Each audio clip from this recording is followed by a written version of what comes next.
అమ్మ టైం ఎంత అవుతుంది చెప్పండి. 12:30. సరే, ఇప్పుడు ముఖ్యమైన అంశాల్లోకి వచ్చాము. అన్నీ ముఖ్యమే, అందులో ఈ భాగం కూడా మరీ ముఖ్యం. ఆమేన్. సరే, మీ ముగింపు టైం ఏది? ఇప్పుడు ఆరంభంలో ఉన్నామనుకోండి.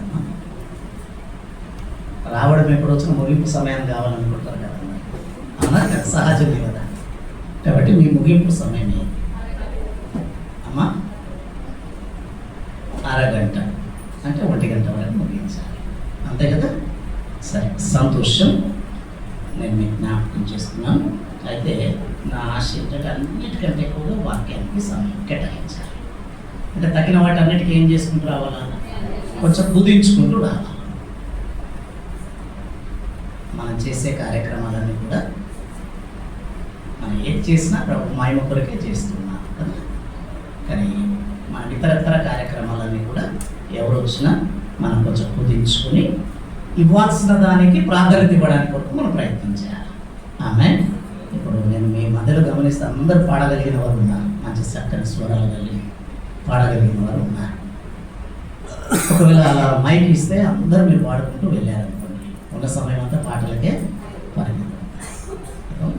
అలాగే చక్కని మాటలు ప్రభు ముందుకులారా ప్రేమ గారు వివరించారు. వారికి సమయం ఇచ్చిన సాయంకాలం వరకు చెప్పగలరు. వారి యొక్క బాల్యం గమనిస్తూ ఉంటే ప్రభు ముందుకులారా చాలా సంతోషం అనిపించింది. అలాగే ప్రభు ముందుకులారా మనము ఈ బల్ల కార్యక్రమం అనుకుంటున్నాం, ప్రతి వారం ఉంటుందా? వెరీ గుడ్, సంతోషమే. దీనికి కూడా మనం ఒక కొంత 20 నిమిషాలు 30 నిమిషాలు దాన్ని కూడా కేటాయించాల్సి వస్తుంది కదా. కాబట్టి నేను మిమ్మల్ని కోరేది ఏంటంటే తప్పకుండా స్టార్టింగ్ టైం ఏంటి? 10 నుంచి 10:30 వరకు పాట. అంటే ఒక సమయాన్ని పెట్టుకుంటే 10:30 టు మరి రీడింగ్, బైబుల్ రీడింగ్ అనుకోండి, షేరింగ్ కానీ రీడింగ్ కానీ 12 వరకు. అంటే 10:30 టు పాటలు 10:30 వరకు మనం అనుకున్నాం. ఇంకొకటి 2 పాటలు చేయటం అనుకున్నా కూడా 11 వరకు మనము 11:30 వరకు షేరింగ్ ముగించుకోగలగాలి. 11:30 టు 12 వరకు మరలా ప్రభుత్వం ద్వారా ఆరాధన వాక్యం కానీ మీకు చదువుకున్నటువంటి రీడింగ్ షేరింగ్ కానీ పెట్టుకుంటే వాక్యానికి 1 గంటకి కేటాయించడం, 45 నిమిషాలు కేటాయించిన 10 నిమిషాలు మళ్ళీ ఆఫరింగ్ అని ఒక పాట పాడుకొని మనం వెళ్ళిపోతాం కదా. సమయానికి ఇంటికి వెళ్ళడానికి అవకాశం ఉంటుంది. మీరు ప్రతిదాన్ని కూడా మనము సమయానికి కాదనుకొని మనము ముందుకు సాగామనుకోండి, అప్పుడు ఏమవుతుంది అంటే క్రమము తప్పుతుంది. అసలు క్రమం తప్పడమే చెప్పండి పాపం అని కాదు, కానీ అర్థమవుతుంది. అంటే ఇప్పుడు నేను మీకు జ్ఞాపకం చేస్తున్నాను, వృద్ధులు ఉంటారు, కొంతమంది షుగర్ పేషెంట్స్ ఉంటారు, కొంతమంది పిల్లలు ఉంటారు. మనం అందరిని దృష్టిలో పెట్టుకొని మనం పని చేయాల్సి వస్తుంది. కాబట్టి వీటన్నిటిని మీరు దృష్టిలో పెట్టుకొని మీరు తప్పకుండా మీరు ఎవరు వచ్చినా, నేను వస్తానని కాదు, ఇంకెప్పుడు వారే ఉంటారా, మీరు ఉంటారా, నేను ఉంటారా అనేది కాదు. XYZ ఎవరు వచ్చినా మీకు ఒక సిస్టమ్ను మెయింటైన్ చేసుకుంటా ఉంటే, సిస్టంలో మీరు కొనసాగలిగితే అది అందరికీ దీవెనకరంగా ఉంటుందనే విషయాన్ని నేను మీకు జ్ఞాపకం చేస్తున్నాను. ఆమేన్. ఈ విషయాన్ని ప్రభుత్వం ద్వారా నేను కొంచెం సలహా ఇస్తున్నాను అంతే. నేను మీకు ఏమీ ఇబ్బంది పెట్టట్లేదు. దేవునికి స్తోత్రం. సరే ప్రియులారా, నాకున్నది అరగంట అన్నారు కనుక ఈ అరగంటలో వాస్తవానికి దాన్ని ఏమంటారు చెప్పండి, ఇంట్రడక్షన్ అంటారు చూడండి, దానికే సరిపోదు వాస్తవానికి. అర్థమవుతున్నాము. కాబట్టి సరే, ఇక వచ్చాను కనుక కొన్ని విషయాలు కట్టే కొట్టే తెచ్చే అనేటువంటి రీతిలో కొన్ని విషయాలు నేను మీకు జ్ఞాపకం చేస్తాను. ఈరోజు పెద్ద లోతైనటువంటి నాకున్నటువంటి సమయాన్ని బట్టి పెద్ద లోతుగా వెళ్ళాలి అని కూడా నేను అనుకోవట్లేదు. కానీ ఒక ఆల్ఫాబెటిక్గా ఒక 4 విషయాలు మీకు జ్ఞాపకం చేసి వెళ్తాను. ఎన్ని విషయాలమ్మా? మరి ఎప్పుడు ఎన్ని విషయాలు? మీకు తెలిసిన విషయాలే నేను ఈ 4 మీకు జ్ఞాపకం చేస్తాను. ఈ 4 విషయాలు క్రైస్తవ జీవితంలో చాలా ప్రాముఖ్యమైనవి. క్రైస్తవ జీవితంలో ప్రభుత్వారా ఇది ఒక మెట్ల లాంటిది, ఇది ఒక నిచ్చెన లాంటిది. ఆమేన్. కాబట్టి అందరూ జాగ్రత్తగా వినండి. ఇది ముగింపు సమయంలో ఉన్నాం కనుక సమయం ఎక్కువైనా కొలది కొంచెం కాన్సన్ట్రేషన్ అనేది దెబ్బతింటూ ఉంటుంది, అవునా? కాబట్టి నేను మీకు జ్ఞాపకం చేస్తాను. మా దగ్గర ఏం చేస్తానంటే మేము నడిపించే విధానం మీకు జ్ఞాపకం. అలా మీరు చేయాలని నేను మీకు ఖచ్చితంగా చేయడం అనేది కాదు, కానీ మేమేం చేస్తామంటే ఖచ్చితంగా 3 ఆరాధనలు జరుగుతాయి. మొదటిది 7 గంటలకే అమ్మ. మీరు ఎప్పుడైనా చూడండి, 7 గంటలకు మందిరం అంతా కూడా నిండిపోతుంది. 7 గంటలకు అందరూ పరిగెత్తుకొని వచ్చేస్తారు. ఖచ్చితంగా నేను చెప్తాను, ఖచ్చితంగా వారు వస్తారు. అతను మీరు బీబీసీ మినిస్ట్రీస్ అని కొడితే యూట్యూబ్లో మీకు దొరికిపోతుంది. ఇమానియల్ జాయ్ ఛానల్ కొట్టిన మీకు మన సంఘం ద్వారా వెలువడే ప్రతి కార్యక్రమం ఉంటుంది, పాటలు ఉంటాయి, అందులో ఆరాధన క్రమం కూడా ఉంటుంది. మేమేం చేస్తామంటే ఖచ్చితంగా 7-7:30 వరకు పాటలు, 7:30 ఒక 5 నిమిషాలు అటు ఇటు అయినా 8 లోపు ఖచ్చితంగా ఆరాధన అందించుకుంటాం. పాటలు అవుతాయి, పాటలతో పాటు ఆరాధన చేయడం కూడా పాటలతోనే కదా ప్రభువుని కనపరచడం. అందులోనే బైబిల్ షేరింగ్ అనేది ఒక మాట తీసుకొని ప్రభుని ఎందుకు ఆరాధించాలి, ఆరాధించక ముందు ఎందుకు ప్రభుని ఆరాధించాలి అనేది ఒక రీజన్కి జ్ఞాపకం చేసి ఎలా ఆరాధించాలి, ఎందుకు, ఎలా అనేది 2 విషయాలకి జ్ఞాపకం చేసి మనము 8 గంటల వరకు ఆరాధన చేస్తాం. 7:30 నుంచి 8 గంటలు, 8 నుంచి 45 నిమిషాలు లేదా 10 నిమిషాలు అటు 9 లోపు వాక్యానికి గంటలు ప్రత్యేకించుకుంటాం. ఆ తర్వాత 5-10 నిమిషాలు ఆఫరింగ్ తీసుకొని కానుకలు ఆశీర్వాదాలతో మేము ముగించుకుంటాం. ఎట్టి పరిస్థితుల్లో 9:30 వరకు క్లోజ్ అయిపోతుంది. రెండో ఆరాధన 10 గంటలకు స్టార్ట్ చేస్తాం. 12:30-1 గంటలలోపు రెండో ఆరాధన క్లోజ్ అవుతుంది అన్నమాట. మూడవ ఆరాధన 5 గంటలకు ఇంగ్లీష్ సర్వీస్ ఉంటుంది. 7 గంటల వరకు 2 అవర్స్ అన్నమాట. 7 గంటల వరకు ఇంగ్లీష్ ఆరాధన ఉంటుంది. అంటే నేను ఎందుకు మీకు జ్ఞాపకం చేశానంటే ప్రియ దేవుని బిడ్డలారా, దేవుని సన్నిధిని ప్రభువుని బిడ్డలారా, మనకు ఉన్నటువంటి విలువైన సమయాన్ని సద్వినియోగపరచుకోవడానికి, ఆధ్యాత్మిక క్షేమం కొరకు ఆ సమయాన్ని మనం ఆడుకోవడానికి కొరకు మనం ప్రయత్నం చేస్తూ ఉండాలి. ఆమేన్. సరే, దేవుని స్తోత్రం. 8 విషయాలు మీకు జ్ఞాపకం చేస్తానని చెప్పానమ్మా. 4 విషయాలు మీకు జ్ఞాపకం చేస్తానని చెప్పాను. ఈ 4 విషయాలు క్రైస్తవ జీవితంలో ప్రభువుని ద్వారా ఇది ప్రాముఖ్యమైనది. ఇంకో మాటలో చెప్పాలంటే ఈ 4 విషయాలలోనే క్రైస్తవ జీవితం అంతా కూడా ఆధారపడింది. కాబట్టి మీరు జాగ్రత్తగా వినండి. వాక్యానికి వెళ్ళక ముందు ఒక మాట మీకు జ్ఞాపకం చేస్తాను. మార్కు శుభవార్త 4వ అధ్యాయం 23వ వచనం చదవండమ్మా. మార్కు శుభవార్త 4వ అధ్యాయం 23వ వచనం. అమ్మా 23 చదువుతున్నారా? వినుటకు చెవులు ఎవరికైనా ఉండినయ్యాడు. అమ్మ జాగ్రత్తగా చదువుతారు, చదవండి. వినుటకు చెవులు ఎవరికైనా ఉండినయెల్లా, వినుటకు చెవులు ఎవరికైనా ఉండినయ్యాడు వాడు వినుగాక నేను, వాడు వినుగాక నేను. మరియు ఆయన మీరేమి చేయించున్నారో జాగ్రత్తగా చూసుకోండి. బ్రదర్, మీరేమి వినుచున్నారు, చేయుచున్నారో, మీరేమి వినుచున్నారో జాగ్రత్తగా చూసుకోండి. మీరు నా వైపు చూడాలి. మీరెట్టి కొలతల వినుటకు చెవులు ఎవరికైనా ఉండిన ఎడల వారు ఏం చేయాలట? వినాలి. అంటే చెవులు ఎందుకు ఉంటాయి? అందరూ చెప్పడం, చెవులు ఎందుకు ఉంటాయి? వినడానికి అసలు దేవుడు కలుగజేశాడు. దేవుడు కలుగజేసిన దేవుడే ఈ మాట అంటున్నాడు. వినుటకు చెవులు ఎవరికైనా ఉండిన, చెవులు అందరికీ ఉంటాయి.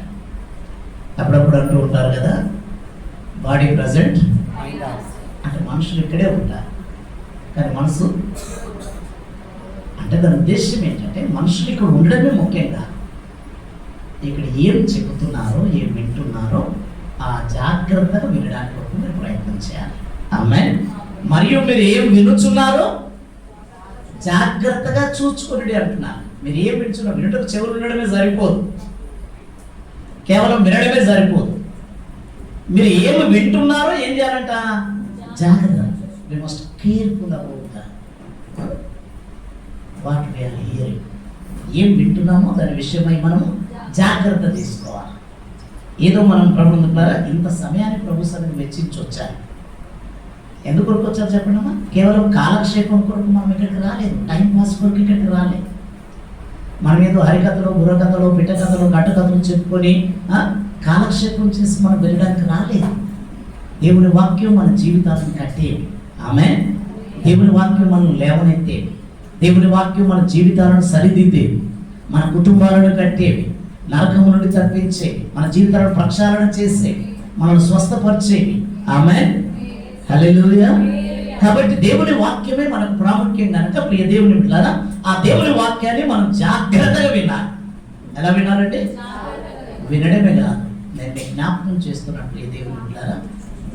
హెబ్రీ పత్రిక 2వ అధ్యాయంలో, మా హెబ్రీ పత్రిక 2వ అధ్యాయం 1వ వచనం ఏం రాయబడిందంటే, నేను మీకు జ్ఞాపకం చేస్తున్నాను. అక్కడ ఒక మాట రాయబడి ఉంది, కావున మనము వినిన సంగతులు కొట్టుకొని పోకుండానట్లు వినిన వాటి యందు మరి విశేష జాగ్రత్త కలిగి ఉండవలెను. కావున మనము వినిన సంగతులు, ఏదైతే వింటున్నామో, ఏదైతే నేర్చుకుంటున్నామో, ఏదైతే ధ్యానిస్తున్నామో, ఏదైతే చదువుతున్నామో ప్రియ దేవుని బిడ్డలారా, అవి విడిచిపెట్టి కొట్టుకొని పోకుండా ఉన్నట్లు. ఆమె చాలాసార్లు మనం వాక్యం వింటూ ఉంటాం కదమ్మా. పోయిన వారం ఏం వాక్యం విన్నామమ్మా అంటే చాలా మంది మర్చిపోతారు. అర్థమవుతుందా? అలా మర్చిపోతే ప్రయోజనం ఏం లేదు. మీరు వాక్యము మన ఉదయంలో ఏం కావాలా? స్థిరపరచబడాలి, అది నాటబడాలి. ఆమె దేవుని వాక్యాన్ని ప్రభుత్వ దేవుని వాక్యము మనం అనేక విషయాలు దేవుని వాక్యం గురించి రాయబడి ఉంది. ప్రియ దేవుని బిడ్డలారా, కంఠభూషణం వలె ఏం చేయాలంట? మెడకు ధరించుకోవాలంట. పచ్చబొట్టు వలె ఏం చేయాలంట? బాసింగు వలె మన కన్నులకు కట్టుకోవాలంట. పచ్చబొట్టు వలె ప్రభుత్వారా మన దేవుని స్తోత్రం మన ద్వారబంధం మీద రాసుకోవాలంట. కూర్చున్నప్పుడు లేచినప్పుడు వాటిని గురించి మనం ధ్యానించాలని రాయబడింది. ఎందుకమ్మా చెప్పండి? ఇందాక మీరు విన్నారు, దేవుని వాక్యం మనం బ్రతికిస్తుంది. దేవునికి స్తోత్రం చెప్పడం. హల్లెలూయా, హల్లెలూయా. మనుషుడు రొట్టె వలన మాత్రం జీవించడం కానీ దాని నోట నుండి వచ్చు ప్రతి మాట వలన మనుషుడు ఏమవుతాడట? అంటే దేవుని వాక్యం మనల్ని ఏం చేస్తుంది? జీవింపజేస్తుంది. ఆమె మనం బ్రతికిస్తుంది. హల్లెలూయా. మనం సరిదిద్దుతుంది. ఆమేన్, హల్లెలూయా. కాబట్టి ఇక్కడ నేను జ్ఞాపకం చేస్తున్నాను ప్రియ దేవుని బిడ్డలారా, వినిన వాటి యందు మరి విశేష, కేవలం జాగ్రత్త పడడమే కాదు, అవి కొట్టుకొని పోకుండాన్నట్లు ఏం చేయాలంటే చెప్పనమ్మా? మరి విశేష జాగ్రత్త కలిగి ఉండాలి. అంటే ఒక ప్రత్యేకమైనటువంటి జాగ్రత్తలు మనం తీసుకోవాలి. ఆమె దేవుని వాక్యం మన ఉదయంలో స్థిరపరచబడినట్లుగా మరి విశేష జాగ్రత్తలు మనం తీసుకోవాలి, ప్రత్యేకమైన జాగ్రత్తలు తీసుకోవాలి. ఆమె కాబట్టి ప్రియ దేవుని బిడ్డలారా, నేను ఈ సందర్భంలో మీకు జ్ఞాపకం చేస్తున్నా, దేవుని వాక్యం వైపు మీ దృష్టి కేంద్రీకరించండి. కొద్దిసేపే నేను ఎంత సాధ్యమైతే అంత త్వరగా ముగించడానికి ప్రయత్నం చేస్తాను. సరే, స్తోత్రం చెప్పండి. ఒకవేళ మీకు కొంచెం ఇబ్బందిగా ఉంటే చేతి చూపించండి, ఏ పర్లేదు. ఆమె ఒకసారి ఇలాగే పెద్ద ఆయన వాక్యం చెప్తూ ఉంటే లేట్ అయిందంట. లేట్ అయితే ఒక పెద్ద ఆయన లేచి వాచ్ చూపిస్తూ ఉన్నాడు. ఏం చూపిస్తున్నాడు? ఏం చూపిస్తున్నారు? వాచ్ చూపిస్తూ ఉన్నారట. అప్పుడు వెంటనే ప్రియ దేవుని బిడ్డలారా, అక్కడ దైవజనుడు అన్నాడట, ఆ పెద్ద ఆయనకి ఎంత గొప్ప మనసు ఉందో చూడండి, వాచ్ సైతం దేవునికి ఇవ్వడానికి లేచి నిలబడ్డాడు అన్నారు. పక్కన కూర్చొనిపోయాడట. మీకు అర్థమవుతుందా? కాబట్టి అలాంటి ప్రయోగాలు ఏం చేయకండి, జాగ్రత్తగా దేవుని వాక్యం వైపు మీ దృష్టిని కేంద్రీకరించాలని మరలా నేను కోరుతూ ఉన్నాను. హల్లెలూయా. సరే ప్రియ దేవుని బిడ్డలారా, నేను 4 విషయాలను మీకు జ్ఞాపకం చేశాను కదా. అందులో మొదటి విషయం ఏంటంటే, నా వైపు చూడడం, చేర్చుకొనుట. అందరూ చెప్పండి, మళ్ళీ చెప్పండి, ఏమనుకోకుండా చెప్పండి, చేతుల మీద పట్టుకొని చెప్పండమ్మా. మీరేం చిన్నపిల్లలే గారు, మీరేం అపార్థం చేసుకోకండి. కొంచెం మీ దృష్టిని దేవుని వాక్యం వైపు కేంద్రీకరించాలనే ఉద్దేశంతో చిన్న ఎక్సర్సైజ్ మీకు చేపిస్తున్నాను. రెండవది ఏంటి అంటే నేర్చుకొనుట. అందరు చెప్పండి. మూడవది ఏంటంటే మార్చుకొనుట. నాలుగవది ఓర్చుకొనుట. ఇప్పుడు మళ్ళీ ప్రారంభం చెప్పండి. Very good. నేర్చుకొనుట, కాపీ కొడుతున్నాము, ముందు చెప్పండి. మూడవది ఏంటి చెప్పండి. నాలుగవది ఓర్చుకొనుట. క్రైస్తవ జీవితం, మన ఆధ్యాత్మిక జీవితం అంతా కూడా ఈ 4 వాటిపైనే ఆధారపడి ఉంది. ఆమేన్. ఈ 4 వాటిని మనం ఏం చేయాలి చెప్పండమ్మా? జాగ్రత్తగా మీరు అర్థం చేసుకోగలిగితే మన క్రైస్తవ జీవితం అంతా కూడా ఫలిభరితంగా మనం జీవించడానికి అవకాశం ఉంటుంది. హల్లెలూయా. కాబట్టి ఇక్కడ మనం గమనించండి ప్రియ దేవుని బిడ్డలారా, ఇక్కడ మనం గమనిస్తున్నాం దేవుని స్తోత్రములోక దేవుని పరిశుద్ధ గ్రంథంలో నుండి మీరు గమనించినట్లయితే ప్రియ దేవుని బిడ్డలారా, ఇక్కడ మనం చూస్తూ ఉన్నాం దేవుని స్తోత్రం. లూకా శుభవార్త 19వ అధ్యాయం 5వ వచనం చదవండి. లూకా శుభవార్త 19వ అధ్యాయం 5వ వచనం. త్వరగా రెండు చదవగలుగుతారా?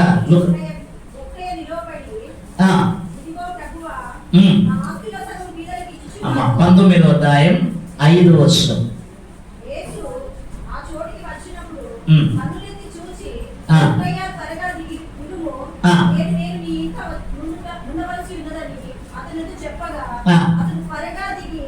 అతడు త్వరగా దిగి సంతోషముతో ఆయనను చేర్చుకోలేను. ఇక్కడ మీరు గమనించాలి. దేవుని స్తోత్రం. అమ్మ 4 విషయాలు ఉన్నాం కనుక ఇవన్నీ కూడా విడమర్చి చెప్పడానికి ఈ సమయం సరిపోదు. అయితే ఈ దాన్ని ఏమంటారు చెప్పండి, ప్రారంభ పలుకులు అన్నారు కదా, అవి నేను మీకు జ్ఞాపకం చేస్తూ నేను ముందుకు సాగుతాను. ఇక్కడ మనం గమనిస్తున్నాం, జక్కయ్య అనే పేరునకు పవిత్రుడు అని అర్థం. ఏం పేరు జక్కయ్య అంటే అర్థం ఏంటి?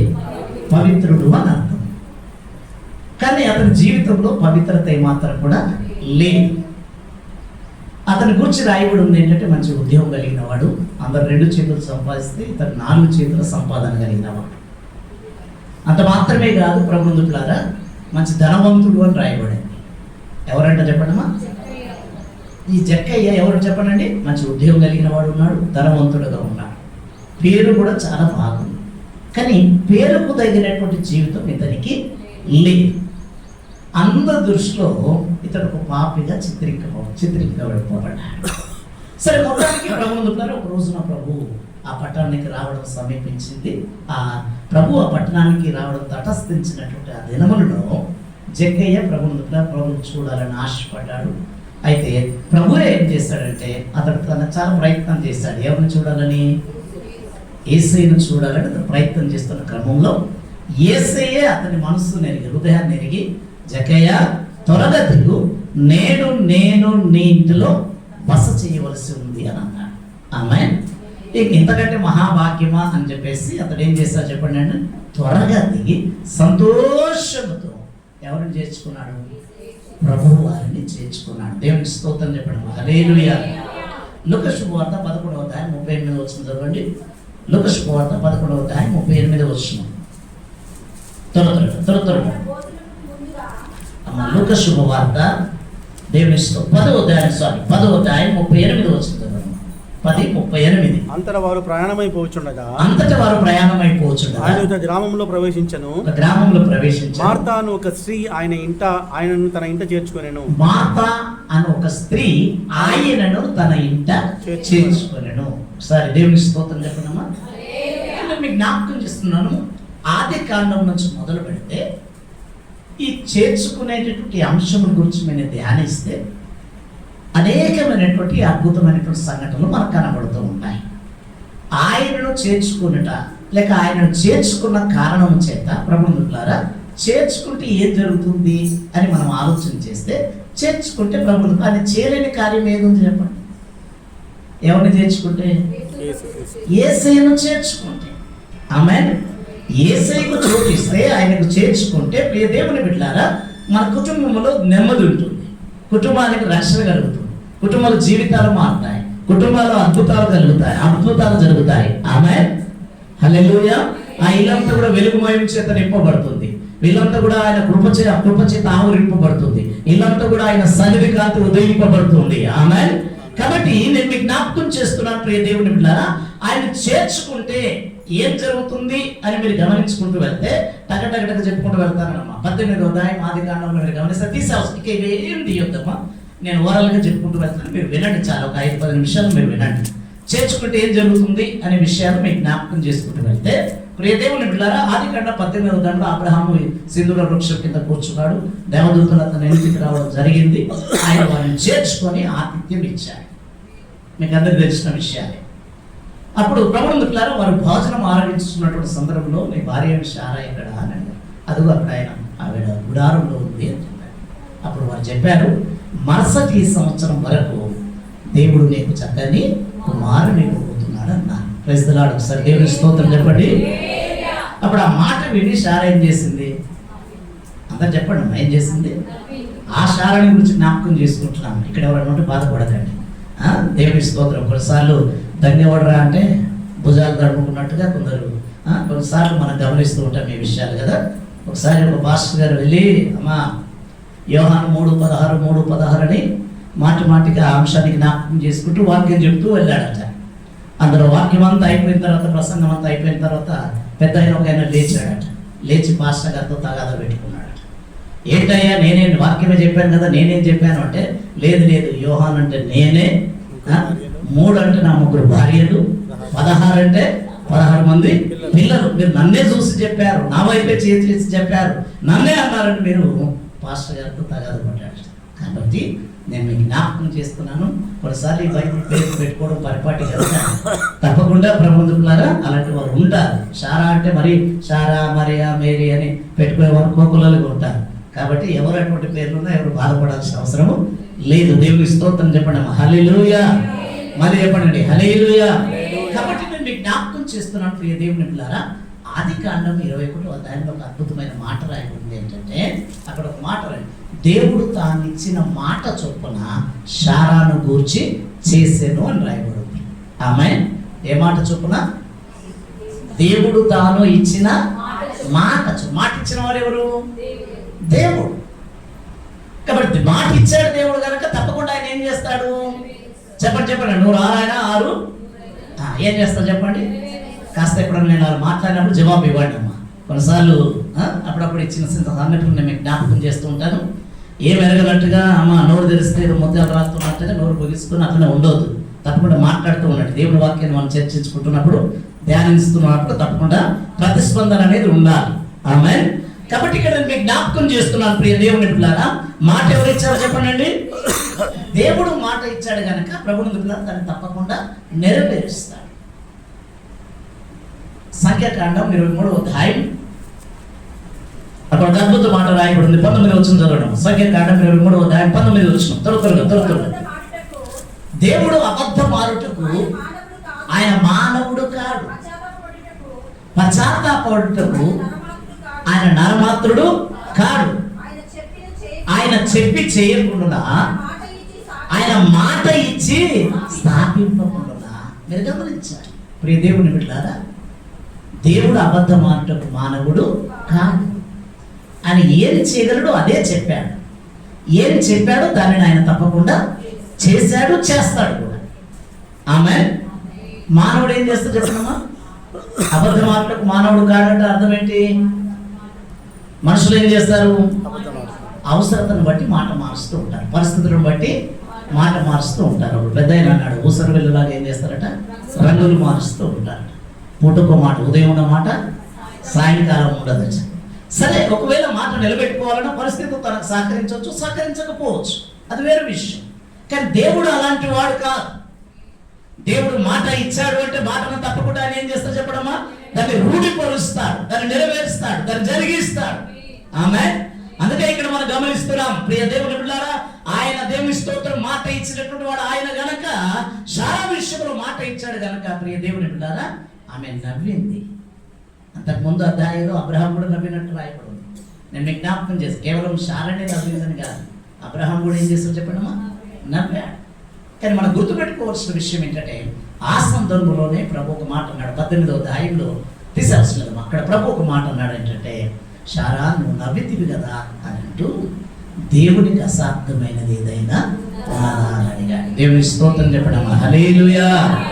మనుషులకు అసాధ్యం కావచ్చు, ప్రభుత్వారా పరిస్థితులు, ప్రభుత్వారా దేవుని స్తోత్రం. మీరు గమనించాల్సిన విషయం ఏంటంటే, దేవునికి అసాధ్యమైనదంటే ఏది లేదు.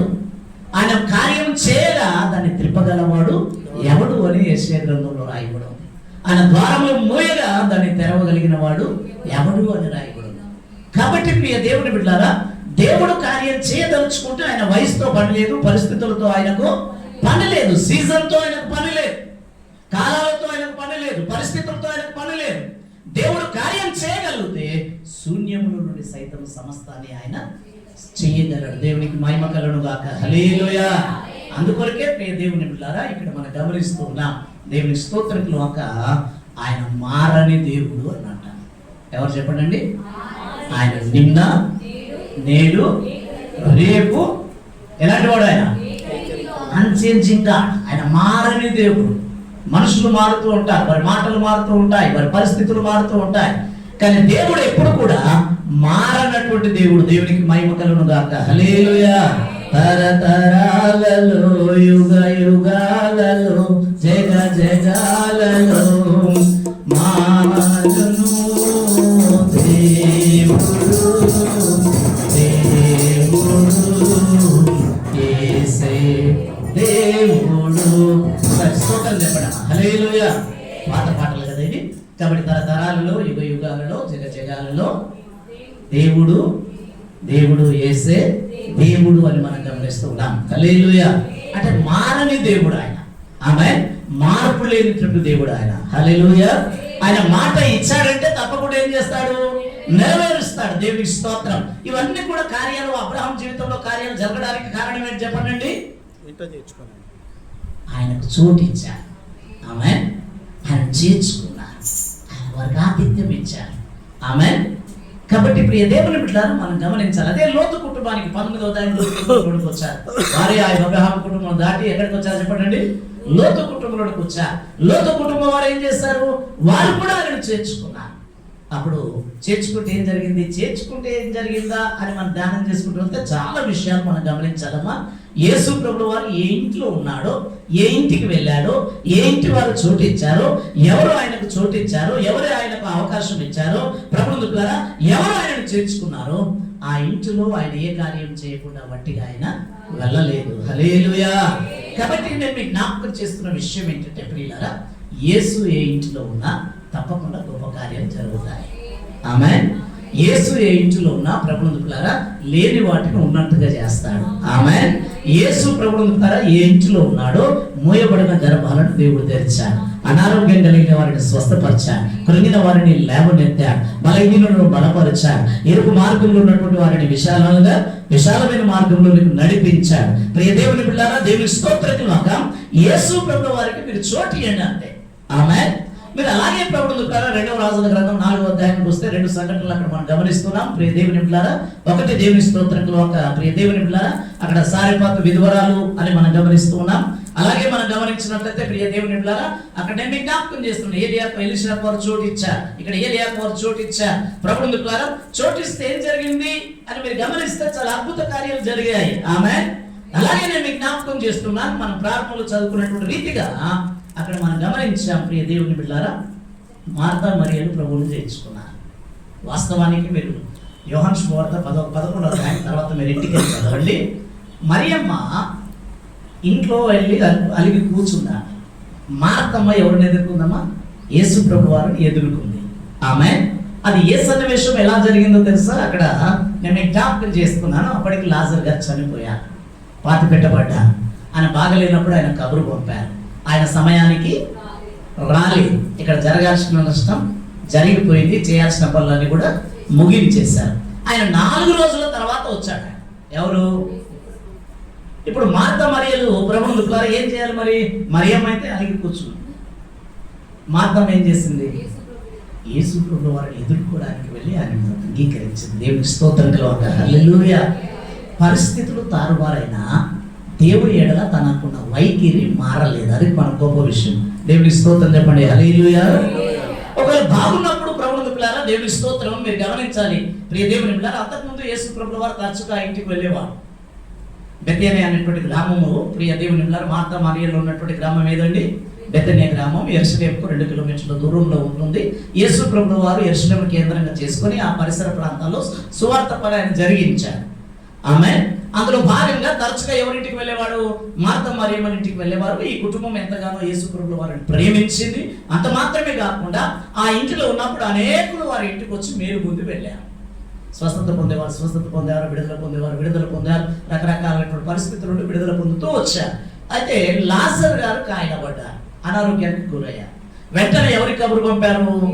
యేసు ప్రభు వారికి కబురు పంపారు. కబురు పంపిన వెంటనే ఆయన వచ్చాడా?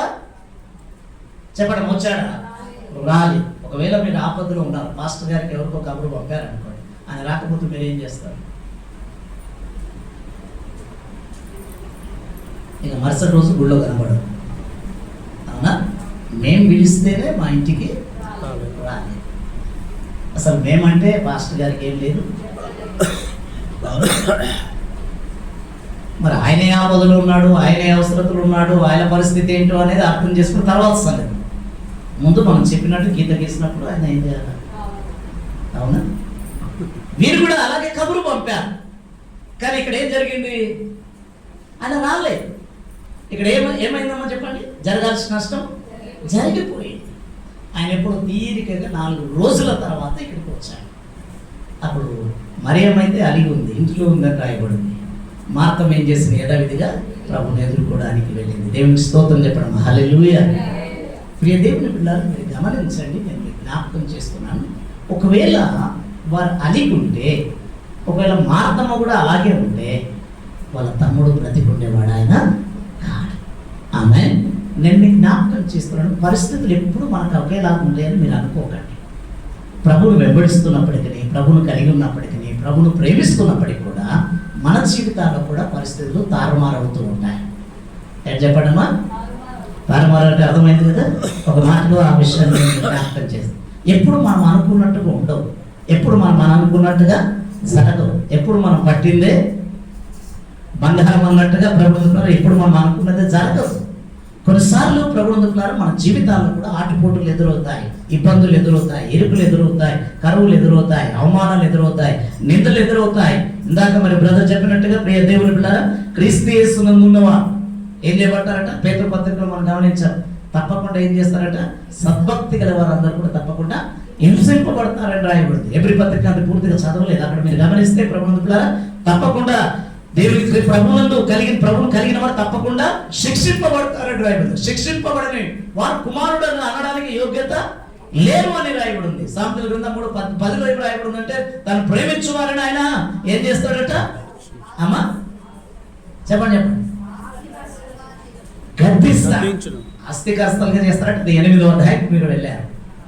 తను ప్రేమించే వారిని ఆస్తికర్తలుగా చేస్తాడని, తను ప్రేమించే వారి కొట్లను నింపుతాడని ప్రభుత్వారా. అది 8వ అధ్యాయం, సామెతల గ్రంథం 8వ అధ్యాయం. నేను 3:10 చెప్పాను. అక్కడ మీరు గమనించినట్లయితే ప్రియ దేవుని పిల్లారా, తాను ప్రేమించే వారిని ఆయన ఏం చేస్తారో చెప్పనండి.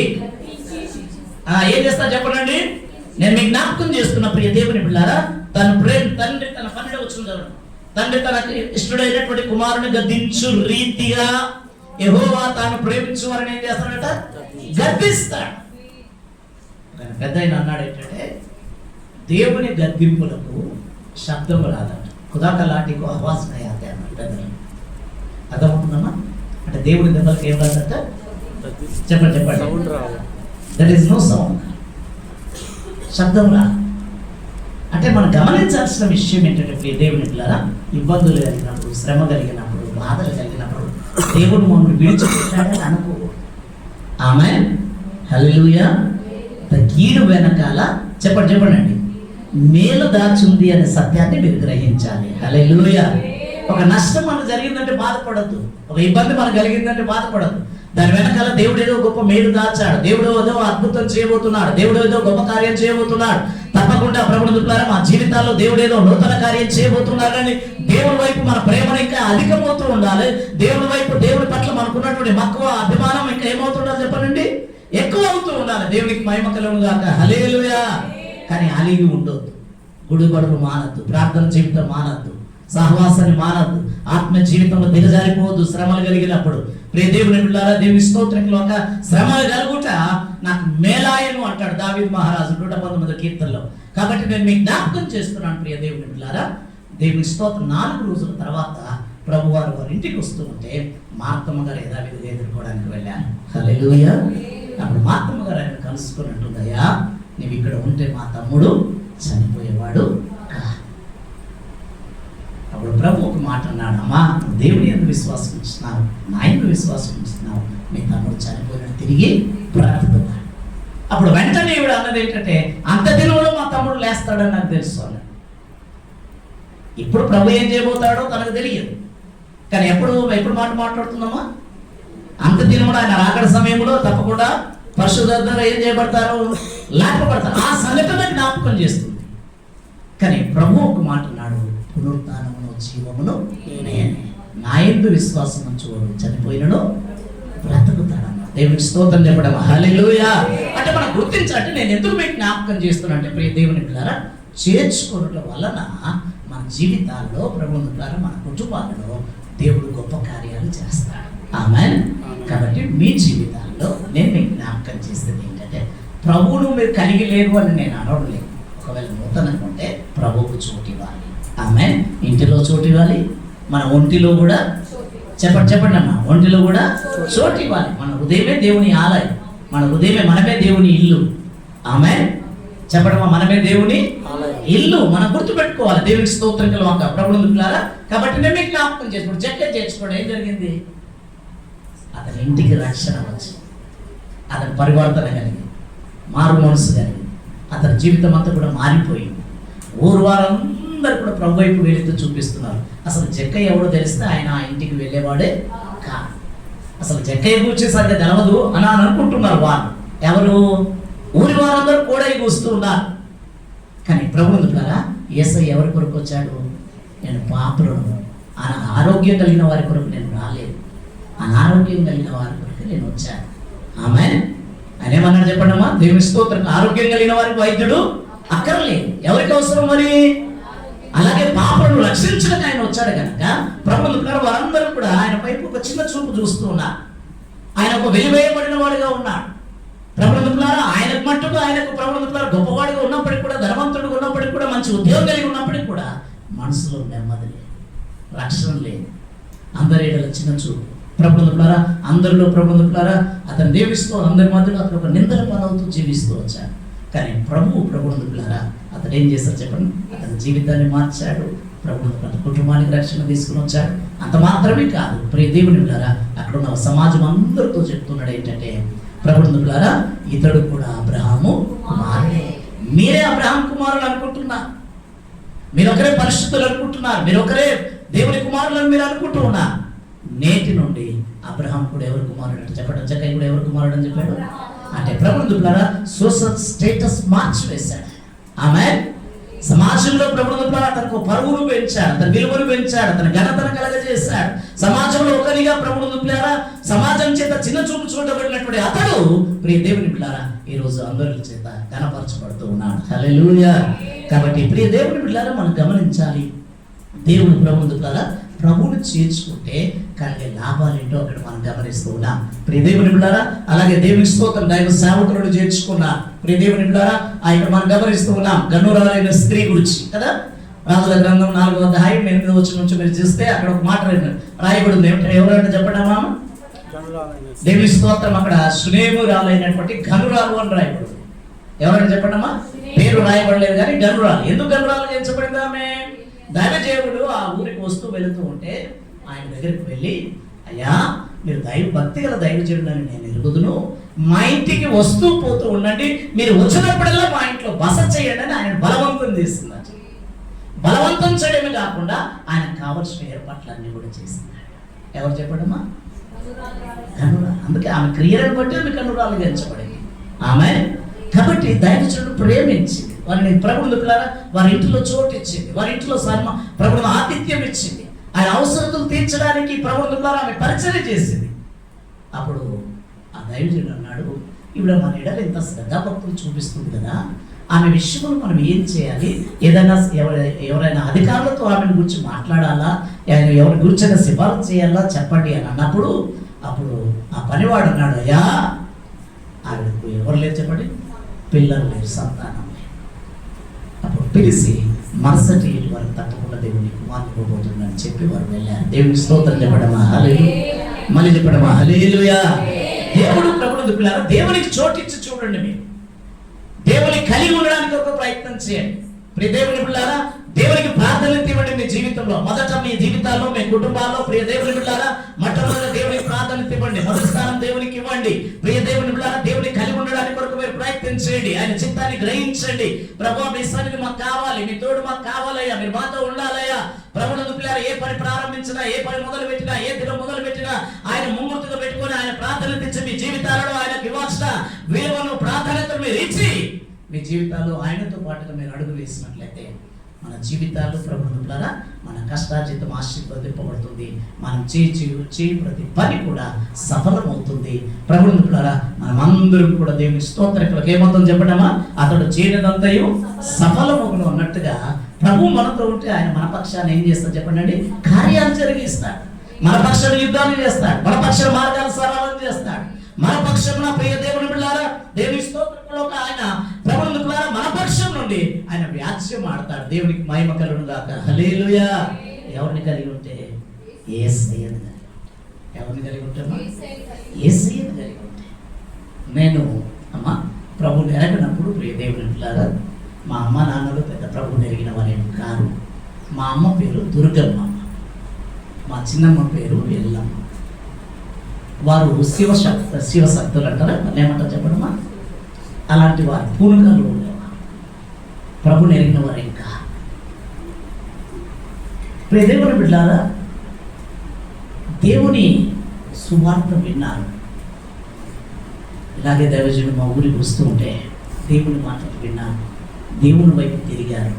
వారి జీవితాలు మారాయి, వారి పరిస్థితులు మారాయి. ఇప్పుడు ఆ కుటుంబంలో నుండి ప్రభుత్వం ద్వారా 3 సేవకులుగా తయారయ్యాం. దేవుని స్తోత్రం చెప్పడమా, హల్లెలూయా. ఆ తర్వాత మా అమ్మ మారు మనసు పొంది సంతోషం అని పేరు పెట్టారు. ఒక 2 సంవత్సరాల క్రితం ప్రభుత్వం నిద్రించింది. దేవుని బిడ్డలారా, నేను మీకు నా పెద్ద చదువు వచ్చింది ఇంకా. మేము 5 పిల్లలు అయితే దేవుని బిడ్డలారా, మా 5 పనులన్నీ అయిపోయిన తర్వాత రాత్రి భోజనం చేసిన తర్వాత 11 గంటలకు ఆమె చదువు నేర్చుకుంది. రాత్రి పూట మేము పెట్టిస్తే మా పలకబలకు పట్టుకొని చదువు నేర్చుకుంది. చక్కగా బైబిల్ చదివే, చక్కగా ప్రార్థన చేస్తే ఆమె ప్రార్థన, ఆమె భక్తి జీవితం మా మా పైన ఎంత ప్రభావం చూపింది. దేవునికి మహిమ కలుగును గాక. హల్లెలూయా. ఈరోజు ప్రభువుని పిల్లలారా, దేవుని స్తోత్రకులు మా నాన్న మనల్ని మీకు జ్ఞాపకం చేస్తాను. నాకు 5 పిల్లల్ని చదివేవాడు, నీ కొరకు వాడుకొని ప్రార్థన చేసేవాడు. మా ఇంట్లో 3 సేవకులుగా తయారైనా. దేవునికి మహిమ కలుగును గాక. హల్లెలూయా. నేను కూడా ప్రభువుని ఆయన రుచి చూడనప్పుడు చాలా పనులు చేశాను. ప్రభు దేవునికి స్తోత్రకులు. ఒక లోకంలో మనం అందరిలాగా నేను కూడా సంపాదించుకోవాలి, మంచి ఉన్నతమైన బ్రతకాలనే ఉద్దేశంతో చాలా పనులు చేసుకుంటూ వచ్చాను. టర్నర్గా లేత్ మిషన్ వర్క్ చేశాను. ఆ తర్వాత డ్రైవర్గా పనిచేశాను. చాలా సంవత్సరాలు లారీ డ్రైవర్గా పనిచేశాను. ప్రియ దేవుని బిడ్డలారా, కానీ దేవునికి స్తోత్రకులు దేవుడిని దర్శించి ప్రియ దేవుని బిడ్డలారా నా జీవితాన్ని మార్చి ప్రభువును ఎన్నో యాక్సిడెంట్స్ నుంచి ప్రభువును తప్పించాను. మరణకరమైన స్థితిలో దేవుడిని తప్పించాను. ప్రియ దేవుని బిడ్డలారా తప్పించి ఈరోజు అనేకుల మధ్యలో సాక్ష్యం చెప్పడానికి దేవుడు తన ఒక పాత్రగా దేవుడు నన్ను మలుచుకున్నాడు. ఆమె నా తల్లిదండ్రులకు ప్రార్థన, దేవుడు నన్ను దర్శించాడు. ప్రభువుని బిడ్డలారా, దేవుడు నాతో మాట్లాడినప్పుడు నా జీవితాన్ని నేను ప్రభువుకు అప్పగించుకున్నాను. ప్రభువుకు అప్పగించుకున్నప్పుడు నేను ఇంటికి వెళ్ళాను. రోజు పొలము దగ్గర గడ్డి బాము దగ్గర నేను ప్రార్థన చేసుకుంటే ప్రభు నన్ను దర్శించి ప్రియ దేవుని బిడ్డలారా దర్శించినప్పుడు నేను ఇంట్లోకి వచ్చి నేను చెప్పాను, నాన్న దేవుడు నన్ను పిలిచాడు, దేవుడు నాతో మాట్లాడాను, నేను సేవకు వెళ్ళిపోతానంటే దేవుని స్తోత్రం. మా నాన్న అన్నాడు ఏంటంటే, నాకంటే పెద్దతను అన్నయ్య ఉన్నాడు, అన్నయ్యని అడుగు అన్నాడు. అప్పుడు అన్నయ్యకి చెప్తే మా అన్నయ్య గారు అన్నారు ఏంటంటే, నువ్వు దేవుని సేవని నువ్వు వెళ్ళిపోతే, నువ్వు సన్యాసం అయిపోతే ఇంటి భారం అంతా ఎవరు మోస్తారన్న. అప్పుడు నేను చెప్పాను, అమ్మ మాకు అప్పటికి 15 ఎకరాల భూమి ఉండింది, ఇప్పుడు 11 ఎకరాలు ఉంది. నేను మీకు జ్ఞాపకం చేస్తున్నాను, నాకు ఏమి వద్దు అని చెప్పేసి 35 సంవత్సరాల క్రితం నేను కట్టుబట్టలతో హైదరాబాద్ వచ్చాను. నాడు ఏమొద్దని చెప్పాను, నేను కూడా ఏమొద్దని చెప్పాను. అర్థమవుతుందా? ఒక్క మాట చెప్పాను, పిలిచిన వాడు నమ్మదగిన వాడు కనుక మీ అందరికంటే ఉన్నతంగా దేవుడు నన్ను ఆశీర్వదిస్తాడని నేను ఆ మాట చెప్పి నేను కట్టుబట్టలతో నేను ఊరు నుండి బయలుదేరి వచ్చాను. ప్రియ దేవుని బిడ్డలారా, నేడు ప్రియ దేవుని బిడ్డలారా నా కుటుంబాలన్నీ కూడా రక్షింపబడ్డాయి. నా తల్లిదండ్రులు నాతోనే ఉన్నారు. మా అన్నయ్య సైతం ప్రభువుని బిడ్డలారా దేవుని స్తోత్రకులక అందరూ నాకు లోబడి ప్రియ దేవుని బిడ్డలారా భయపడతారా, దేవుని బట్టి లోబడి ఉంటారు. అందరూ ప్రభువుని అంగీకరించారు. దేవునికి స్తోత్రం చెప్పడం. హల్లెలూయా, హల్లెలూయా. ప్రభువుని బిడ్డలారా దేవుని కృపను బట్టి మా ఊర్లో కూడా పెద్ద మందిరం కట్టించాను. నేను జ్ఞాపకం చేస్తున్నాను, దేవుడు ప్రభువుని బిడ్డలారా ఉన్న వాటిని లేని వాటిగా దేవుడు చేస్తాడు. ఆమేన్, హల్లెలూయా. దేవుడు కృంగిన వారిని లేవనెత్తే దేవుడు. హల్లెలూయా. ఇరుకులో విశాలత కలిగజేసే దేవుడు ఆయన. ఆమేన్. కరువులు పోషించే దేవుడు. దేవునికి స్తోత్రం కలుగుగాక. హల్లెలూయా. అనారోగ్యం ఉన్నప్పుడు దేవుడు స్వస్థపరిచే దేవుడు. ఆమేన్. బలహీనుడు బలపరిచే దేవుడు ఆయన. దేవునికి స్తోత్రం కలుగుగాక. హల్లెలూయా. మన కన్నీటిని తుడిచే దేవుడు ఆయన. ఆమేన్. మనం దేవుని స్తోత్రం కనుక మనం ఒంటరిగా ఉన్నప్పుడు మనం బలపరిచే దేవుడు, మన ఆందోళనలో ఉన్నప్పుడు ప్రభుత్వం ద్వారా నేనున్నాను బిడ్డ భయపడకని మనం ధైర్యపరిచే దేవుడు ఆయన. ఆమేన్. కాబట్టి ప్రభుత్వం ద్వారా ఆ ధైర్యంతోనే నేను ప్రభువును వెంబడించాను. 35 సంవత్సరాల క్రితం నుంచి నేటి వరకు ప్రభువును వెంబడిస్తూ వచ్చాను. ఎవరి వైపు చూడలేదమ్మా, ఏ సంస్థ వైపు చూడలేదు, ఎవరి వైపు చూడలేదు, దేవుని వైపు చూస్తూ వచ్చాము. దేవుడు సిగ్గుపరచకుండా ఇప్పటికి 7 మందిరాలు కట్టడానికి దేవుడు కృప చూపడం. ఒకసారి దేవుని స్తోత్రం చెప్పండి, హల్లెలూయా. మళ్ళీ చెప్పడమ్మా, హల్లెలూయా. కాబట్టి నేను మీకు జ్ఞాపకం చేసేది ఏంటంటే దేవుడు ఎవరిని కూడా సిగ్గుపరచబడు ఆయన కాదు. 25వ కీర్తనలో అన్నాడు, నా వైపు చూసిన వారిలో, నా యొద్ద కనిపెట్టే వారిలో ఎవడును సిగ్గునొందడు అని అన్నాడు. దేవునికి మహిమ కలుగును గాక, హల్లెలూయా. కాబట్టి నేను మీకు జ్ఞాపకం చేస్తున్నాను ప్రియ దేవుని పిల్లారా, దేవుని స్తోత్రానికి లోక చేర్చుకోట. అందరూ చెప్పండి అమ్మా.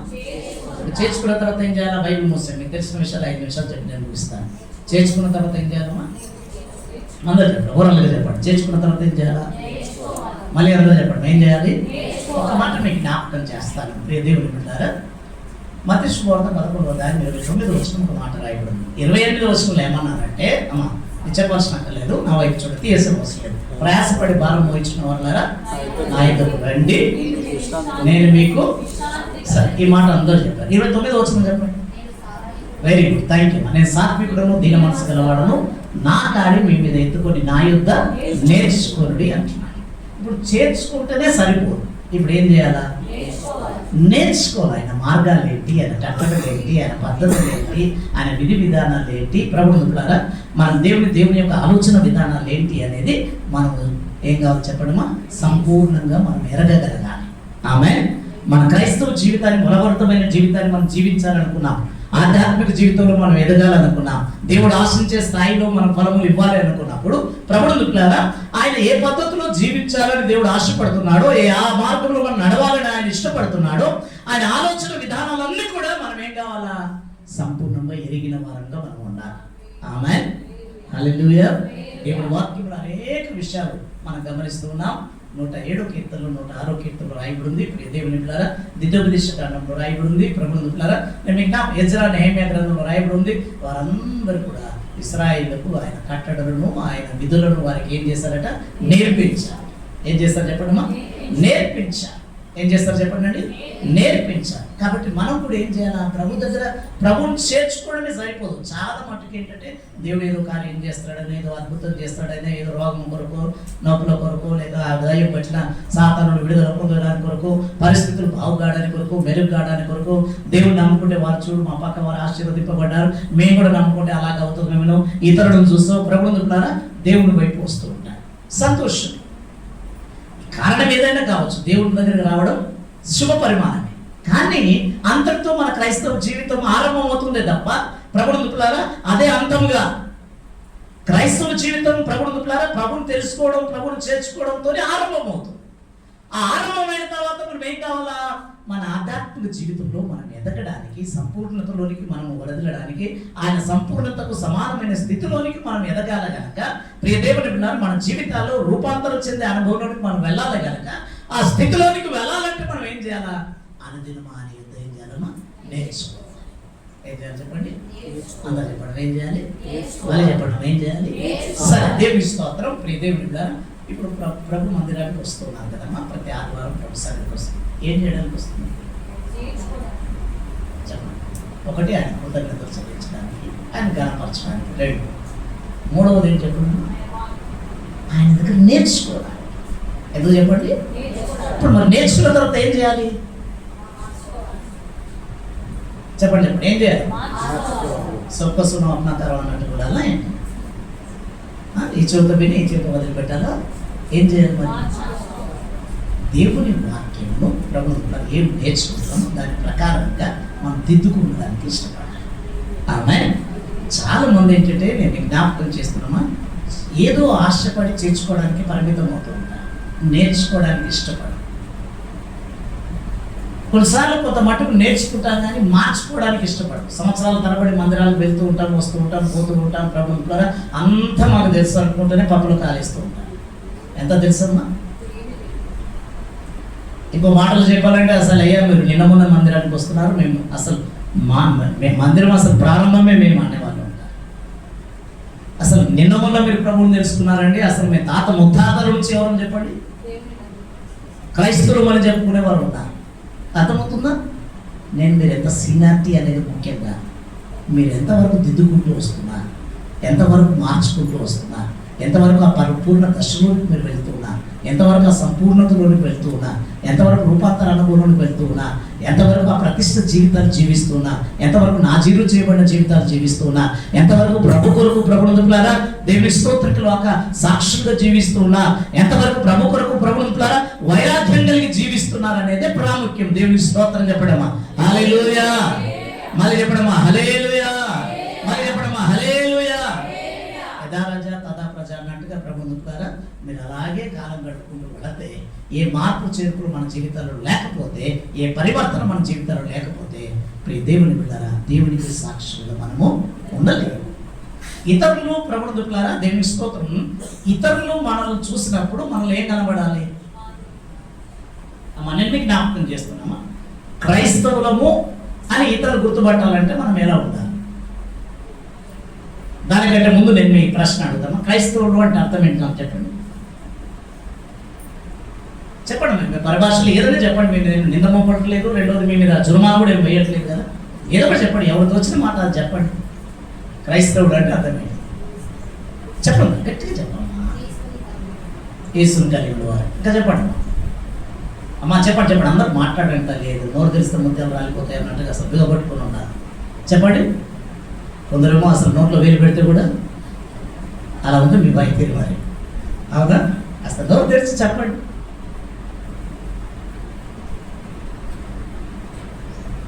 నేను మీకు జ్ఞాపకం చేస్తానమ్మా. రకరకాల విషయాలు మనం చెప్పచ్చు. క్రైస్తవులు అంటే ప్రభుత్వం కలిగిన వారు, లేక ప్రభుత్వం వెంబడించేవారు, ఫాలోవర్ ఆఫ్ క్రైస్ట్ అని ఎన్నో విషయాలు చెప్పచ్చు. క్రైస్తవుడు అంటే చిన్న క్రీస్తులు అని చెప్పండి. ఎవరు? ఆయన పెద్ద ఆయన అయితే మనం ఎవరు? చెప్పండి చెప్పండి, ఎవరో చెప్పండి. చిన్న క్రీస్తులు అని అర్థం. క్రిస్టియన్ అంటే అర్థం ఏంటమ్మా? Christ in. క్రిస్టియన్ అంటే ఎవరు చెప్పండి? చిన్న క్రీస్తులు అని అర్థం. మీరు డిక్షనరీలో తర్వాత చూసుకోండి. ఎవరు చెప్పండి? చిన్న క్రీస్తులు అని అర్థం. ఇప్పుడు ఆయన పెద్ద ఆయన, మనం ఎవరని చెప్పడం? ఇప్పుడు లోకానికి క్రీస్తుని చూపించాలి అంటే ఎలా చూపించగలుగుతారు? ఎక్కడున్నాడని చూపించగలుగుతారు? చెప్పండి చెప్పండి. నేను మీకు జ్ఞాపకం చేస్తున్నాను ప్రియ దేవుని బిడ్డలారా, ఆయన ప్రతిబింబాలు మీరు. దేవుని స్తోత్రం చెప్పండి. హల్లెలూయా, హల్లెలూయా. ఆయన సాక్షులు మీరు, ఆయన రాయబారులు మీరు, ఆయన పనిముట్లు మీరు, ఆయన సాధనాలు మీరు. ఆమేన్. ఆయన దూతలు మీరు. హల్లెలూయా. చెప్పండమ్మా, ఎవరు చెప్పండమ్మా? ఎవరు చెప్పండి? ఆయన దూతలు, ఆయన రాయబారులు, ఆయన మన మధ్యవర్తులు మీరు. ఆమేన్. ఆయన సాధనాలు, ఆయన పనిముట్లు మీరు, ఆయన ప్రతిబింబాలు మనం. ఆమేన్. క్రీస్తును లోకానికి చూపించాలి అన్నప్పుడు ప్రభుత్వారా క్రీస్తును ఎవరి ద్వారా చూపిస్తావు? ఆయన ఒక పటం తీసుకొచ్చి, ఆయన ఒక బొమ్మను తీసుకొచ్చి ఆయన ఇలా ఇలా ఉన్నాడని చూపించడమా? చెప్పండి చెప్పండి అండి. మనమే ప్రభుత్వారా క్రీస్తును లోకానికి చూపించగలగాలి. ఆమేన్. మనమే క్రీస్తును లోకానికి చూపించాలి అన్నప్పుడు మనమే ఏమై ఉండాలి? చెప్పండి చెప్పండి చెప్పండి. వెరీ గుడ్ అమ్మా. చెప్పండి చెప్పండి అమ్మా. We must live like Jesus. ఆమేన్. క్రీస్తును పోలిన వారు మనం ఉండగలగాలి. ఆమేన్. ఆయన కలిగిన వారంగా ఉండగలగాలి. హల్లెలూయా. మళ్ళీ చెప్పడమ్మా, హల్లెలూయా. ఆయన వలె. చెప్పండమ్మా, ఎవరి వలె? మళ్ళీ చెప్పండమ్మా, ఎవరి వలె? మళ్ళీ చెప్పండి, మళ్ళీ చెప్పండి, చెప్పండి చెప్పండి. ఎవరి వలెమ్మా? దేవుని స్తోత్రం. నేను మీకు జ్ఞాపకం చేస్తున్నాను ప్రభుత్వారా, ఎఫెసీ పత్రిక 4:15 తర్వాత మీరు వెళ్ళి చదవడమా. అప్పుడు ఒక మాట రాయండి. సత్యం చెప్పుతూ క్రీస్తు వలె ఉండుటకు అన్ని విషయంలో ఎదుగుదుము అని రాయబడు. అన్ని విషయాలు క్రీస్తు వలె ఉండుటకు. మనకు మాదిరి ఆయనే, మన లక్ష్యం ఆయనే, మన గురి ఆయనే. ప్రభుత్వారా ఇప్పుడు మనం మారాల్సింది కూడా ఎవరి వలె? చెప్పండి చెప్పండి. మన ముందు ఆయనే, మన లక్ష్యం ఆయనే. ఎవరి వలె మారాలి? క్రీస్తు వలె మారాలి. ఆమేన్. ఎందుకు క్రీస్తు వలె మారాలో చెప్పండి. ఆయనలో మనం ఒక భాగం. ఆమె చెప్పండి. ఆయనలో పాలివారు మనం, ఆయన కుమారులు, ఆయన బిడ్డలు మనం. ఆయన కుమారులు, ఆయన కుమార్తెలు ఉన్నప్పుడు ప్రియ దేవుని బిడ్డలారా ఎవరి పోలిక మనకు రావాలి? అందరూ చెప్పండమ్మా, ఎవరి పోలిక మనకు రావాలి? పిల్లలు ఎవరైనా పుట్టారనుకోండమ్మా, హాస్పిటల్కి వెళ్తున్నారు, పిల్లలు ఏమన్నా పుట్టారనుకోండి, అమ్మలక్కలందరూ గుసగుస పెడుతుంటారు. హాస్పిటల్కి పోయిన వాళ్ళందరూ ఎవరిలాగా ఉన్నాడు, ఎవరిలా అబ్బాయా అమ్మాయి అని ఆరాధించి ఆ తర్వాత ఎవరిలాగా ఉన్నాడు ఆరాధిస్తారు దేవుడు. అప్పుడు మీరు ఏం చెప్తారు? చూసిన వాళ్ళు ఏం చెప్తారు? ఎవరో ఒకరు పోలిక చెప్తారా చెప్పరా? మరి మనం ఎవరు పోలిక? ఎవరి బిడ్డలు మనం అనుకుంటున్నాము? అందరూ చెప్పండి, ఎవరి బిడ్డలు మామ? మళ్ళీ చెప్పండి, ఎవరి బిడ్డలు మీరు? మళ్ళీ చెప్పండి, మీరు ఎవరి బిడ్డలు? అప్పుడప్పుడు మనం వింటుంటాం, మేము దేవుని బిడ్డలు అని చెప్తారు. మరి బుద్ధులాగా ఉండాలా గుణగణాలాగా ఉండాలా ఉండకూడదా? లక్షణాలాగా ఉండాలా ఉండకూడదా? మన క్రియలాగా ఉండాలా ఉండకూడదా? మన పద్ధతులలో ఉండాలా ఉండకూడదా? మన మాటలలో ఉండాలా ఉండకూడదా? అందరూ ఆగిపోయారమ్మా. ఉండాలా ఉండకూడదా? మరి ఏం మారాలా? నేర్చుకుంటాం సంతోషం. ఉండడానికి కొరకు ఇప్పుడు మీరు ఏం చేయాలా? ఏం మార్చుకోవాలా? చెప్పండి, ఏం మార్చుకోవాలా?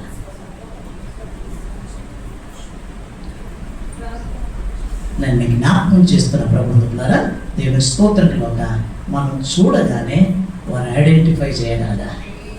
ఆమె మనం చూడగానే మీరు క్రైస్తవులు, మీరు ప్రభువు బిడ్డలు, ప్రభు చేత మీరు కొనబడిన వారు, కడగబడిన వారు, లోకానికి వేరుగా ఉన్నవారు, మీరు ప్రత్యేకమైన వారు, ప్రతిష్ఠింపబడిన వారు అనేటువంటి పేరు ప్రభువు ద్వారా ఇతరులు మనం చూడగానే అలా గుర్తుపట్టగలగాలి. హల్లెలూయా, హల్లెలూయా. క్రైస్తవులు అని వారు గుర్తుపట్టారంటే పరోక్షంగా మహిమ ఎవరు కలుగుతుంది? మరి అలా ఉండాల్సిన వారు ఎవరు? అందరికీ సువార్త చెప్పాల్సిన అక్కర్లేదు. నేను మీకు జ్ఞాపకం చేస్తున్నాను, ఆయన ఆర్ఆర్కే మూర్తి గారు ఏమన్నారో తెలుసా? క్రైస్తవులాగా జీవించగలిగితే సువార్త చెప్పాల్సిన అక్కర లేదా? గతమవుతుందండి అంటే మరి ఎక్కడ పొరపాటు అవుతుంది? మనం వింటున్నాం, వెళ్ళిపోతున్నాం, ప్రభువుని కలిగి ఉన్నాం, సంతోషం. ప్రభు దగ్గర ప్రతి ఆదివారం మనం నేర్చుకుంటాం, సంతోషకరం. నేర్చుకున్న రీతిగా మనం మార్చుకుంటున్నామా అనేది ప్రశ్న. ఆమె చాలా మంది జీవితాల్లో ప్రభు ద్వారా ఆ మార్పు చేతులకు అవకాశం ఇవ్వరు, వింటారు, వదిలిపెడతారు. ప్రభుని కలిగి మేము క్రైస్తవులమే అంటారు, మేము ప్రభు ఎరిగిన వారమే అంటారు. ప్రభు గురించి గొప్పలు చెప్పుకునే వారు బోరెడు మంది ఉన్నారు. మార్పు ఏదంటే చూడండి. పెద్దవాళ్ళని ఒక ఆయన ఒక మాట అన్నాడు క్రైస్తవుల పరిస్థితిని గురించి. ఆయన ఏమన్నాడు తెలుసా? ఒక ఆయన క్రైస్తవులు అంటే ప్రభుత్వ ద్వారా నేను మీకు జ్ఞాపకం చేస్తున్నాను, they are sat in the church అంట, they are angels on the road అంట,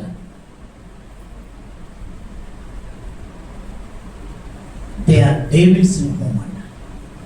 మీకు అర్థమవుతుందమ్మా? నేను మీకు జ్ఞాపకం చేస్తున్నాను, క్రైస్తవులంట ప్రతి ఆదివారం తెల్ల బట్టలు కట్టుకొని మందిరాన్ని బైబిల్ పట్టుకొని వస్తూ ఉంటే వీధుల్లో దేవదూతలా కనపడతారట. ఎలా ఉంటారు చెప్పండమ్మా? అలాగే మందిరానికి వచ్చి జాగ్రత్తగా దేవుని మాటలు వింటూ ఈ హల్లెలూయా స్తోత్రాలు చెప్తూ దేవుని ఆరాధిస్తుంటే, మైమర్చి దేవుని ఆరాధిస్తుంటే వీరంత పరిశుద్ధులు లేరని అనుకుంటారట. అలా ఉంటారు. ఇంట్లోకి వెళ్తారట దయ్యాలాగా మారిపోతారట. ఎలా ఉంటారట అంటే నేను జ్ఞాపకం చేస్తున్నాను, they are saints in the church, they are devils on the streets, sorry they are angels on the streets and they are devils in the home. మీకు అర్థమవుతుందా? అంటే భక్తి ఎక్కడి వరకు పరిమితం చేస్తున్నారు? చర్చ్ వరకే, చూసేవారికి మట్టుకే. ఇంట్లోకి వెళ్ళేసరికి ఎలా ఉంటుంది? అర్థమవుతుందా? కాబట్టి నేను మీకు జ్ఞాపకం చేస్తున్నాను, మీరు ఏం మార్చుకోవాలి. ప్రభుత్వ పిల్లరా, దేవుని స్తోత్రం. కేవలం బట్టలు మార్చుకుంటే సరిపోతుంది అమ్మా. నేను మీకు జ్ఞాపకం చేస్తున్నాను, మన వేషధారి ప్రభుత్వ పిల్లరా, మన ధరింపులు, మన వేషాలు సమస్తం కూడా ప్రభుత్వ పిల్లరా దేవునికి మహిమను తీసుకురావాలి. ఆమేన్, హల్లెలూయా, హల్లెలూయా. మళ్ళీ ప్రభు హల్లెలూయా. సరే, అయిపోయిన తర్వాత నువ్వు ఎలా జీవించాలా? 4ది ఏంటమ్మా చెప్పండి. ఇవన్నీ రెఫరెన్స్ లిస్ట్ చదువుకుంటే ఒక్కొక్కటి ప్రభుత్వం ద్వారా ఒక్కొక్క నెల చెప్పగలుగుతాను, ఒక అంశం గురించి. కానీ మీకు కుదించి నాకున్న సమయంలో ఈ 4 విషయాలు ఓవరాల్గా చెప్పుకుంటూ వెళ్తున్నాను, లోతుగా కాకుండా నేను ముందుగానే చెప్పాను. 4ది ఏం చేయాలి చెప్పండి. ఎప్పటి వరకు వచ్చుకోవాలి? చెప్పండి. మీ సహనము సకల జనులకు తెలియజేయండి. ఓర్పు రోమపత్రిక 15వ అధ్యాయంలో చూస్తూ ఉన్నాం. యాకోబు పత్రిక ప్రభుత్వం 4వ అధ్యాయంలో ఏం రాయబడింది చెప్పడమా? వ్యవసాయం చేసేవాడు ఏం చేసే విత్తనం విత్తి కొంతకాలం వరకు అతడు ఏం చేస్తాడట? ఎదురు చూస్తాడట. అలాంటి సహనం కలిగి ఉండాలి. క్రైస్తవ జీవితంలో సాక్ష్యం ఎప్పుడు పోగొట్టుకుంటారు? ఎప్పుడు చెప్పండి? ఎవరైనా ఏమన్నా అన్నారంటే చాలు, ఏమా నీకు అర్థమవుతుందా, నేనేం ఉప్పు తక్కువ తిన్నానా అన్నట్టుగా, చీమనెత్తు నాకు లేదా అన్నట్టుగా చెప్పండి. ఏం చేస్తారు చెప్పండి? ఏమా ప్రభు అనేమన్నారు? పాటలేమో అమ్మా చక్కని పాటలు పాడుతూ ఉంటారు. ఏం పాటలు చెప్పండి? యేసు గొర్రె పిల్లను నేను, వదకు తేబడిన గొర్రె పిల్లను, యేసు గొర్రె పిల్లను నేను, తేబడిన గొర్రె పిల్లను, దినదినమో చనిపోవచ్చు. ఆగండి, నిజంగా చనిపోతున్నారు. కాబట్టి నేను మీకు జ్ఞాపకం చేస్తున్న దేవుని బిడ్డలారా, క్రైస్తవ జీవితం ఆషామాష జీవితం కాదు అమ్మా. పవిత్రమైన జీవితం, వైరాగ్యం కలిగిన జీవితం, ప్రతిష్ఠితమైనటువంటి జీవితం, నాజీరు చేయబడినటువంటి జీవితం. ఆమేన్, హల్లెలూయా. సంఘమే, మనమే ప్రభువుని బిడ్డలారా దేవునికి స్తోత్రం. ఒక లోకానికి దీపం లాంటి వారు, లోకానికి మార్గం చూపే నక్షత్రం లాంటి వారు. హల్లెలూయా. ప్రభువుని బిడ్డలారా లోకానికి దిక్కుచి మనమే, మార్గం మనమే, సాక్షులు మనమే. ప్రభువుని బిడ్డలారా రేపటి రోజున మనమే ప్రభు పక్షాన నిలబడి ప్రభువుని బిడ్డలారా అనజలకు తీర్పు తీరుస్తాం మనం, ప్రభువుని బిడ్డలారా. కాబట్టి ఈ దినములలో ప్రియ దేవుని బిడ్డలారా దేవుని కొరకు రోషం కలిగి బ్రతకడానికి ప్రయత్నం చేయండి. నేను జ్ఞాపకం చేస్తున్నాను, ప్రియ దేవుని బిడ్డలారా ప్రభు కొరకు సహించండి. ఎవరో అన్నారు కదా అని చెప్పేసి ప్రభువుని బిడ్డలారా అన్నారు, ఒక మాట అంటే 4 మాటలు అని రావడం రా. ప్రియ దేవుని బిడ్డలారా ప్రభు అందుకే చెప్పాడు, ఈ చెప్పకూడదే చెప్పండి చెప్పండి. ఇంట్లో ఉంటేనే ఒక మాట అంటేనే పడము, బయట పడడం పడితే ఓర్చుకుంటామా? ఏమా? నేను మీకు జ్ఞాపకం చేస్తున్నాను, క్రైస్తవ జీవితం అంతా కూడా ఓర్చుకున్నట్లోనే దాగి ఉంది. ఆమేన్. నువ్వు సహించినట్లయితే ప్రభువుని ద్వారా దేవుడు మహిమపరచుకుంటా. ఆమేన్. నీ ద్వారా ఎవరికి మహిమ కలుగుతుందమ్మా? దేవునికి మహిమ కలుగుతుంది. దేవునికి స్తోత్రం కలుగుగాక. హల్లెలూయా, హల్లెలూయా. ఒక ఆవిడ ఇలాగే మా కుళాయి దగ్గరికి వచ్చిందట. నల్ల అంటాం కదా, బిందె పట్టుకుని కుళాయి దగ్గరికి వచ్చిందట. ఆమె నీళ్లు పట్టుకుంటుంటే ఎవరెవరు వచ్చుకుంటా తీసేస్తా ఉన్నారట. తీసేసిన కొలది ఆవిడ ఆ బిందె పక్కకు పెట్టిన కొలది స్తోత్రం అంటుందట. ఏమంటుందమ్మా? మళ్ళీ ఇంకో బిందె పెట్టేసరికి మళ్ళీ ఇంకొకరు వస్తున్నారు, మళ్ళీ ఆ బిందె పక్కకు పెట్టేస్తున్నారు, తీసి మళ్ళీ వాళ్ళు పెట్టుకుంటున్నారు. ఏమనలేక స్తోత్రం అనుకుంటూ వస్తుందట. ఒక ఆవిడ బాగా గమనించి, ఈమె ఎవరు బిందె పెట్టినా స్తోత్రం అంటుంది, స్తోత్రం అంటుంది, అసలు ఈ స్తోత్రం అనుకుని తిట్టాలనుకొని ఆమె ఏం చేస్తుంది తెలుసా? నీకు స్తోత్రం, మీ అమ్మకు స్తోత్రం, మీ అమ్మకు స్తోత్రం అని మొదలు పెట్టింది. అర్థమవుతుందా?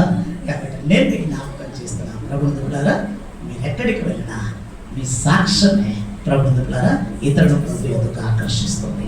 ఆమేన్, హల్లెలూయా. మాదిరిగా జీవించండి, ప్రభు కొరకు జీవించండి, ప్రతిష్ఠింపబడిన జీవితాలు జీవించండి, రోషం కలిగి జీవించండి, ప్రభు సాక్షులుగా ఉండండి. ప్రియ దేవుని బిడ్డలారా ఈ చీకటి లోకంలో మనమే చిరు దీపాలుగా ఉంటూ ప్రభు కొరకు మనం జీవిస్తాం, ప్రభు రాజ్యాన్ని కడదాం, అనేకులు ప్రభు కొరకు సంపాదించుకుందాం. దేవుడి ఇంటి మాటలు దీవించునుగాక. నాకు ఇచ్చిన అవకాశం బట్టి అమ్మ పెద్దలకు వందనాలు తెలియజేస్తున్నా. మీకు కూడా మా ఓటు పొద్దు కూర్చున్నారు, కాస్త ఆలస్యమైంది, మన్నించండి, క్షమించండి. దేవుడు మీ అందరూ దీవించునుగాక. ప్రభు చిత్తమైతే మళ్ళీ ఎప్పుడైనా పిలిస్తే తప్పకుండా వస్తాను. తప్పకుండా ప్రభువుని బిడ్డలారా మనం మళ్ళీ కలుసుకుందాం. దేవుడు మీ అందరూ దీవించుగాక. అందరూ లేచిన పడండి, అందరూ లేచిన పడి అమ్మ కానుకల సమయం ఒక చిన్న పాట